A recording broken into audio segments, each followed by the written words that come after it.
About professional life? మీరు యుఎస్‌లో ఒక ఫర్మ్‌ని, ఒక ఆర్గనైజేషన్‌ని రన్ చేస్తున్నారు అనుకున్నప్పుడు, అదెలా అక్కడ క్లయింట్స్ ఉంటారు, డీల్ చేయాల్సిన బోలెడన్ని ఇష్యూస్ ఉంటాయి. You are the founder. ఏం చేస్తారు? ఒకటి before I say anything I will say I'm so blessed with people that I work with.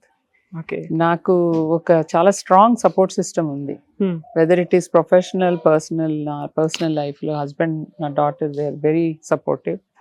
Business side కూడా నా business partner is extremely supportive. ఇద్దరికి సేమ్ ఐడియాలజీ, ఇట్లాంటివి మంచి పని చేయాలని. And that's why we are able to do. మా company ప్యామ్టన్ ద్వారా we are providing internship opportunities, job opportunities, financially we are supporting the organisation. ఇవి చేయగలుగుతున్నాము అంటే బికాజ్ అదొక స్ఫూర్తి. అండ్ అంటే ఈ సాఫ్ట్కిన్ నాకు ఫస్ట్ స్టార్ట్ అయింది, నేను కంపెనీ తర్వాత స్టార్ట్ చేశాను. ఓకే. ఓకే. సో నేను సాఫ్ట్కిన్ ఒక అంబిషన్ చిన్నప్పటి నుంచి ఏదో చేయాలని మొత్తానికి ఇది స్టార్ట్ అయిన తర్వాత I felt that I need to create something much larger than me, something that can really legacy or create చేసి it will take care of everything.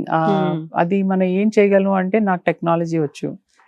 And felt that ఒక బిజినెస్ స్టార్ట్ చేస్తే అన్ని రకాలుగా financially support చేయొచ్చు, పిల్లలకి ఒక inspiration ఉంటుంది, వాళ్ళకి ఒక ప్రొఫెషనల్ లైఫ్ మనం ఇవ్వచ్చు అనే ఆలోచనతో ఈ బిజినెస్ స్టార్ట్ చేశాను అనమాట.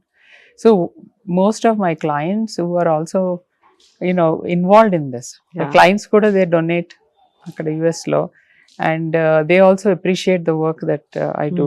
Sometimes they understand when I say this is